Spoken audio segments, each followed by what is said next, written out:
Hello bachchon, let us see the question. If voltage across a bulb rated 220 volt 100 watt dropped by 2.5% of its rated value, the percentage of the rated value by which the power would decrease is.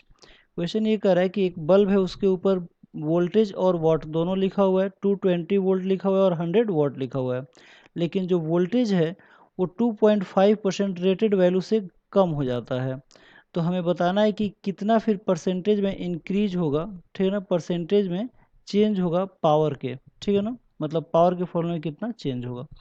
तो आइए देखते हैं इस question के main कौन सा की concept दिया हुआ है, ठीक है ना, और किस की कॉन्सेप्ट पे क्वेश्चन सॉल्व होगा। तो इस क्वेश्चन के मेन जो की कॉन्सेप्ट है वो ये है कि प्रोपोगेशन ऑफ एरर क्या होता है, क्योंकि इसी फॉर्मूले पे ये क्वेश्चन बेस्ड है। तो प्रोपोगेशन ऑफ एरर हम लोग पढ़ते हैं। तो प्रोपेगेशन ऑफ एरर क्या होता है? प्रोपेगेशन ऑफ एरर, तो प्रोपेगेशन ऑफ एरर कई टाइप्स के होते हैं, जिसमें addition, subtraction, multiplication, divisions, even power के भी फॉर्मूले आते हैं। तो हम लोग सिर्फ पावर के फॉर्मूले के बारे में पढ़ेंगे, ठीक है ना। यानी कि अगर कोई भी फिजिकल क्वांटिटी अगर मान लेते हैं कि Q हो और Q इक्वल टू A⁴ हो, तो हमें अगर Q में परसेंटेज एरर निकालना है तो सबसे पहले इसका रिलेटिव एरर निकालेंगे, यानी कि डेल्टा Q अपॉन Q, यानी कि चेंज इन Q, यानी कि जो एरर है वो डेल्टा Q है और नीचे ओरिजिनल वैल्यू है, ये रिलेटिव वैल्यू है, इनटू 100 कर देंगे तो ये परसेंटेज एरर आ जाएगा।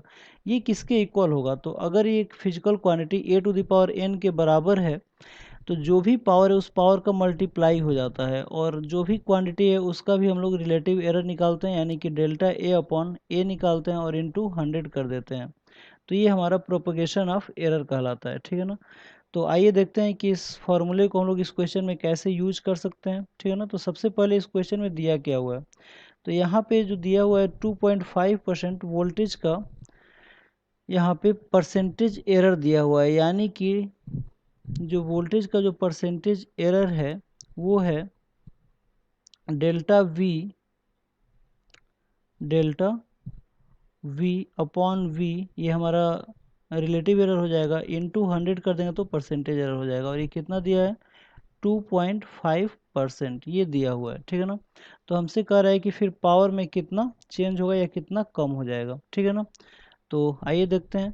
तो पावर का फॉर्मूला क्या होता है? तो पावर का जो फॉर्मूला होता है वो होता है power P equal to V² upon R।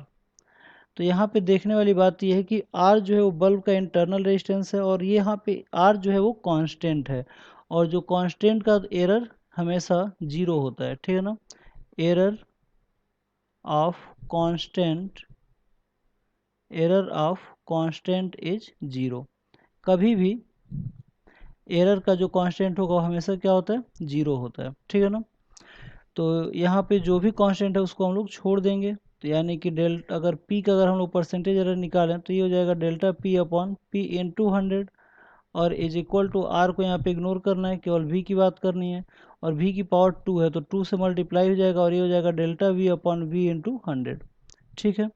तो आप लोग देख सकते हो कि इस क्वेश्चन में डेल्टा V अपॉन V की वैल्यू दिया हुआ है, और वो कितना दिया हुआ है? तो delta V upon V into 100 की वैल्यू दिया है 2.5। तो इसकी वैल्यू को हम लोग यहाँ पे रख सकते हैं कि delta V upon V into 100 की जो वैल्यू है इसको हम लोग रख सकते हैं 2 इंटू 2.5%, ठीक है। तो हमें मिलेगा delta P upon P into 100 की वैल्यू मिल जाएगा हमें 5%। कितना मिलेगा? 5%, ठीक है ना। तो ये हो जाएगा delta P upon P into 100, और ये किसकी वैल्यू कितना आ जाएगा? 5%, ठीक है। तो देखते हैं कौन सा ऑप्शन हमारा सही है, ठीक है ना। तो इस क्वेश्चन में हम लोग देख सकते हैं कि फर्स्ट ऑप्शन जो है वही हमारा कितना दिया है? 5%, यानी कि हमारा इस क्वेश्चन का जो फर्स्ट ऑप्शन है वो हमारा राइट आंसर होगा। तो आई होप आप लोगों की क्वेश्चन समझ में आया होगा। Thank you very much, good luck.